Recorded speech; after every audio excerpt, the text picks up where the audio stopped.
Good morning, good afternoon, and good evening, love bugs. It is your favorite motivator's favorite motivator, Mimi the Motivator. Welcome to the Get High Motivation Show, love bugs.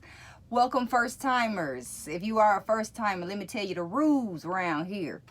Around here, I'm going to call you a love bug, so please don't be offended. No, I don't think you're a kindergartner. I just think you are somebody that is full of love, that is meant to be loved, and who is meant to give love, okay?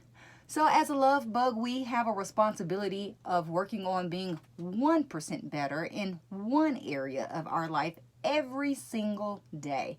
And that doesn't mean that we're going to actually do that. I mean, we're going to have some days where we backslide. It's going to be we'll have all kind of things that come up against us in a day's time, in a week's time, in a month's time. But our job is to always do our best, as it says in the 4 agreements. And that is what we will do, okay?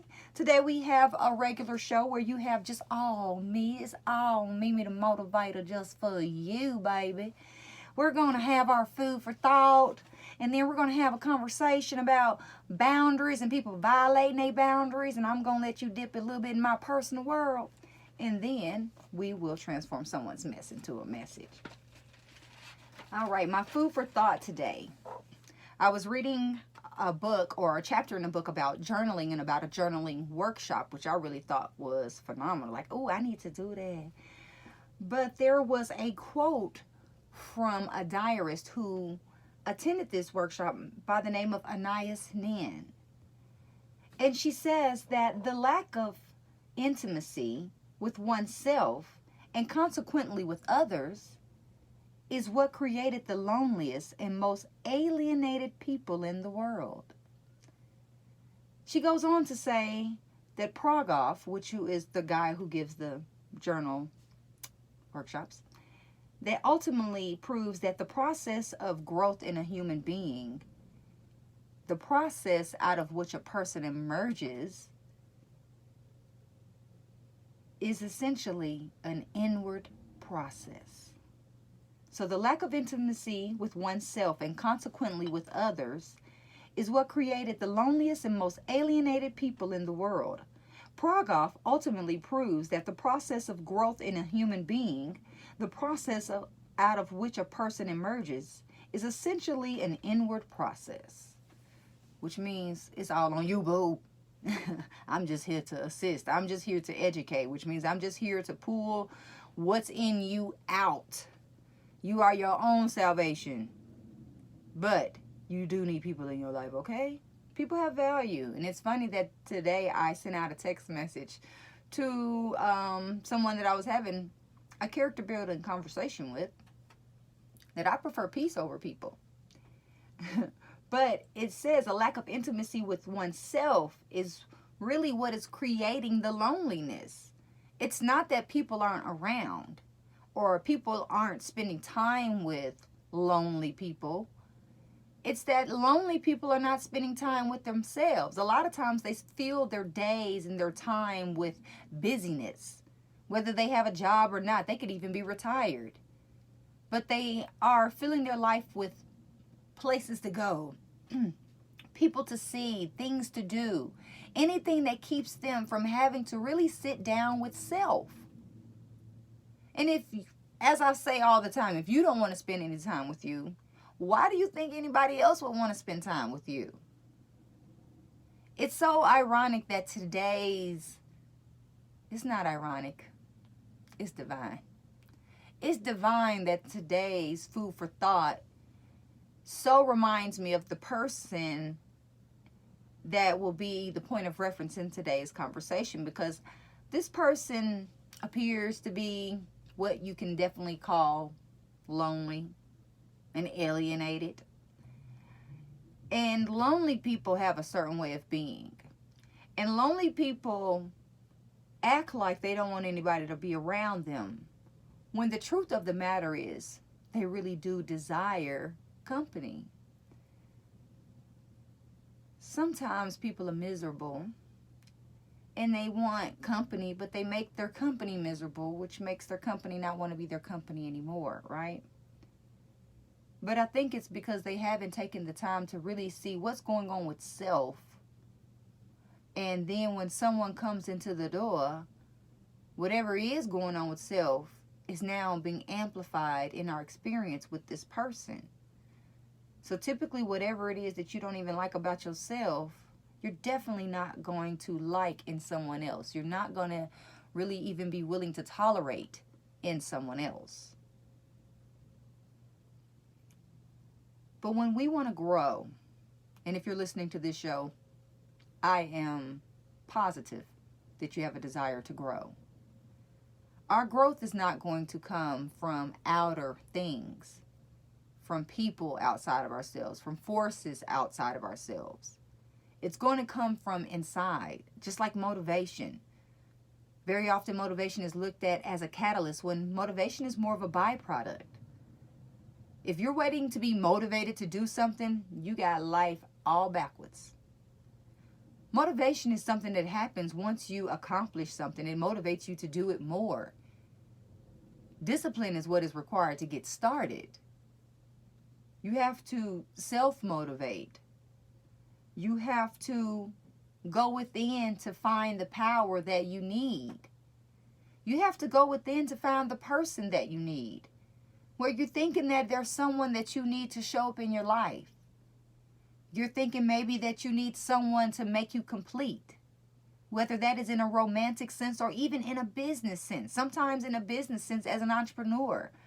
You think that I need somebody else. I need a team. I can't do this by myself. There's no way. When really the growth that you're looking for is sitting right inside of you. When you start growing on the inside, stuff on the outside starts growing. I promise you, when you start really working on your personal development and really developing who you are, who you desire to be, who you came to be, things change. When you level up on the inside, your manifestations level up. Your environment levels up. The people that you hang around levels up. Your bank account levels up. So think about what areas that you want to grow. Think about if you're feeling lonely. What's really going on? What's really missing? Not who's missing, but what is missing inside of you that you are searching for in other people. I'm going to have me a little sip of water. And then let's have this conversation about these boundaries. I done had to snap, crackle, and pop on somebody, y'all.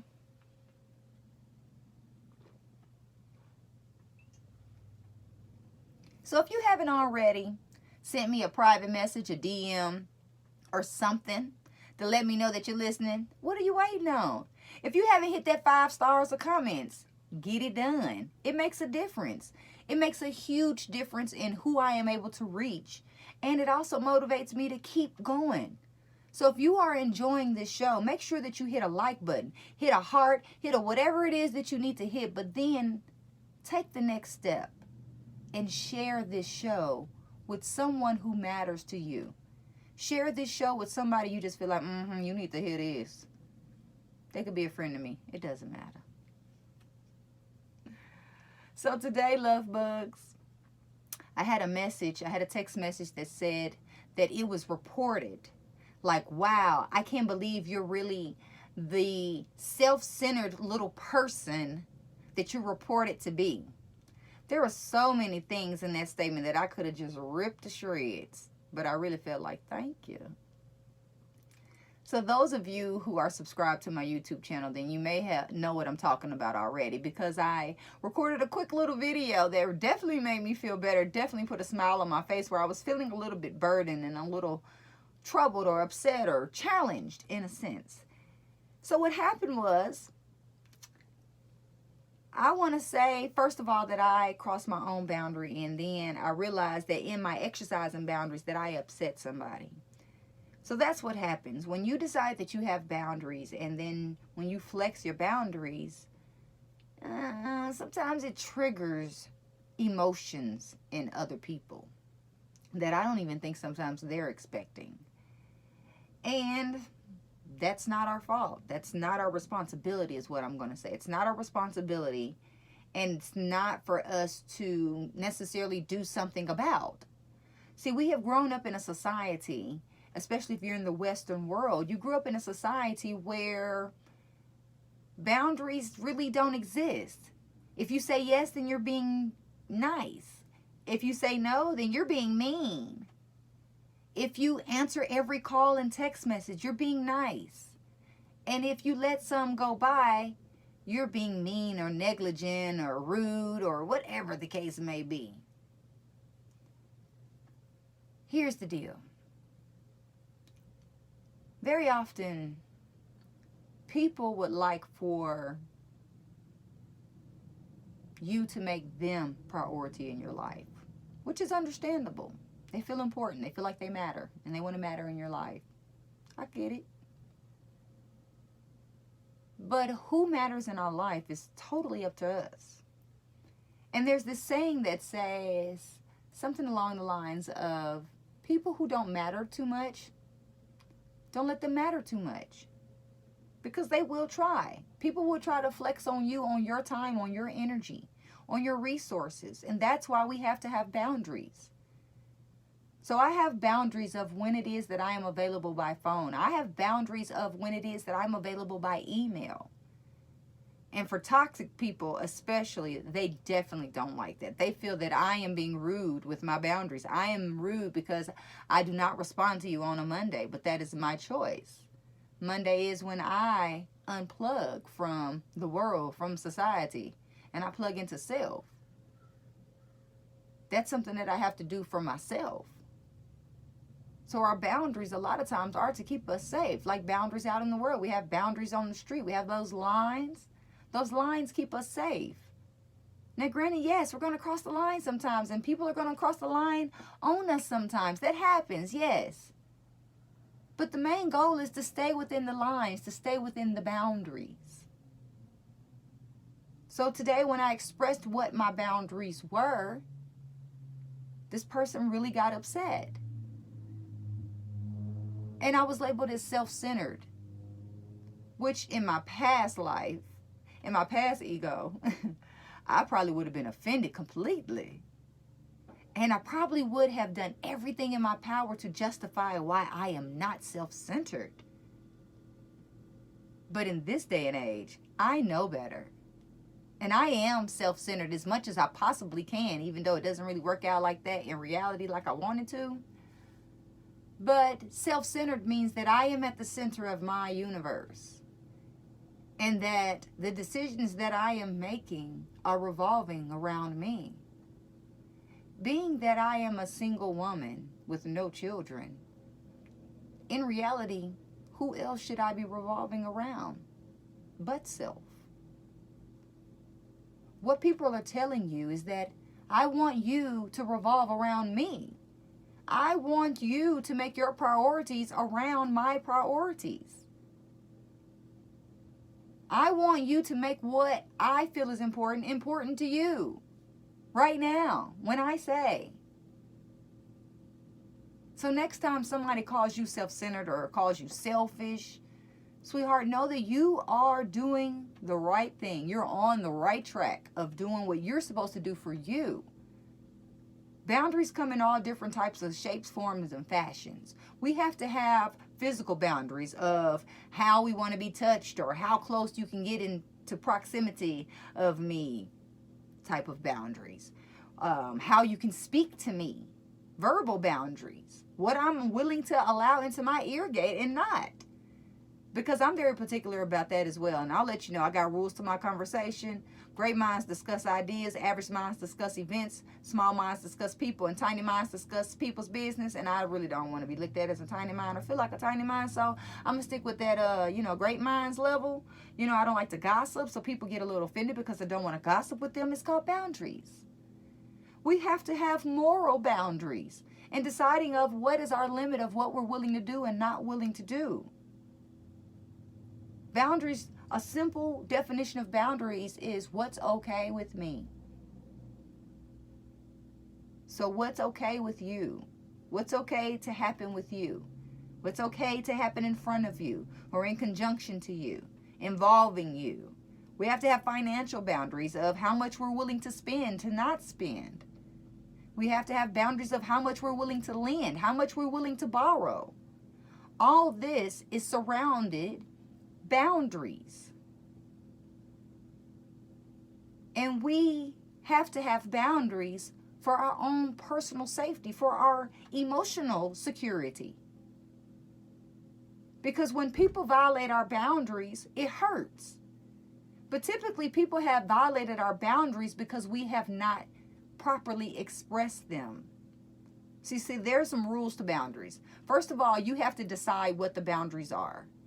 Second, you have to state the boundaries. You have to let people know what the boundaries are. You can't just expect for them to know, or you can't expect to violate them after they've crossed the boundary.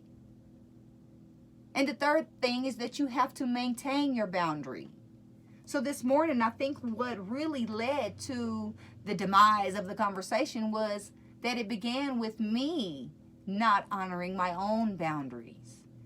My phone stays on Do Not Disturb until 10 o'clock, and I typically do not check text messages. I am reading, I am meditating, I am writing, I am exercising, I am doing everything I can to be sure that I am on track to show up as the love bug that you expect, that you desire and you deserve. But this morning I did not. I had a thought of someone who I had a conversation with last week, and I had challenged them to work on a forgiveness list because they were really having some challenges in life. And this is not my client, and this is not even somebody I really want to say comfortably as my friend. It's someone that I used to consider a friend possibly at one time, but we hadn't talked in forever, and we don't typically talk, and I typically don't enjoy the conversation. But I went ahead and made myself available last week because sometimes we have to give. And I did that. But I wanted to check on this person. And that's where I made the mistake, because the person wanted to be greedy at that point with my energy and with my time. And when I let them know what was available to them, they were offended. When I let them know that if they wanted to rearrange my priorities, then they were more than welcome to book an appointment. Because what they were really wanting from me is what I do for a living. And I know that. And this is somebody who spends money frivolously. This is somebody who is sitting there with 2 paid-for luxury vehicles in their garage, in their paid-for house, and all they really do is complain about spending money and the money that's coming in, and just like a Scrooge McDuck, okay? Boundaries. Boundaries keep us safe, friends. Boundaries keep us where we really desire to be, on track to success. And when we have clear boundaries, it's clear to other people. Now, granted, they may not like it, but please believe they will respect it. And it may even make room for a healthier relationship, romantically, platonic, business-wise. So I want to encourage you to decide what your boundaries are. Draw the line in the concrete, not the sand. Because those little sandy lines can get and somebody crosses over them. Like I said, usually it's us. We're usually the first person to violate our boundaries. So that is going to be the real challenge, love bug, is to uphold your own boundaries. And see how that goes. Like I said, it's going to be a little uncomfortable maybe at first to express your boundaries. But don't be tied to the emotion of the person you express the boundary to, because it may trigger something uncomfortable in them. Because they may be used to you always being available to them. And now when you say, hey sis, I can't be available by phone all the time. Or if you say, look man, I have a lot of things that I have to focus on. I love you, bruh, but I have to do what I have to do. Please respect it. It's just setting boundaries. You'll thank me later. Now let's answer someone's question. Dear Mimi, I am cohabitating with what is now my ex-boyfriend. And I'm not really sure how this is supposed to play out because I am not moving anytime soon. Okay. That sounds pretty much like a declaration. I can understand. Been there, done that too many times. A pattern that I definitely would love to break, and I want to invite you to do the same because maybe this may be a pattern of you being in this type of situation. But what's most important when we are cohabitating with anyone, no matter what the nature of the relationship is to treat the other person like a human, to be friendly at the end of the day, to treat people how we want to be treated, to respect boundaries, and maybe to set boundaries. I think that's very important in any type of cohabitation situation, especially if you're roommates or anything like that. Have boundaries of what's okay, what's not okay for both parties. Like I said, there are physical boundaries, there are financial boundaries, there are moral boundaries. I remember having a roommate that would bring a different guy home every single day, and I had to talk like, hey, sister. Now, I'm not trying to tell you what to do, but I think at this point you may be possibly endangering me as well. But listen, the main thing is to be respectful. Don't do anything that you would not want done to you. Don't do anything that you wouldn't want done to anyone who matters to you. Treat this person with the love and respect that they desire and they deserve. Just because the nature of your relationship has changed or the status has changed doesn't mean that you all have changed as human beings. Revisit what it is that you are grateful for about this person. Write it down. Make a list. Gratitude is a great way to pave the way for high vibrational experiences. Be sure that you have figured out what are going to be the new rules of engagement, because I'm sure some things are going to change if the status of the relationship has changed.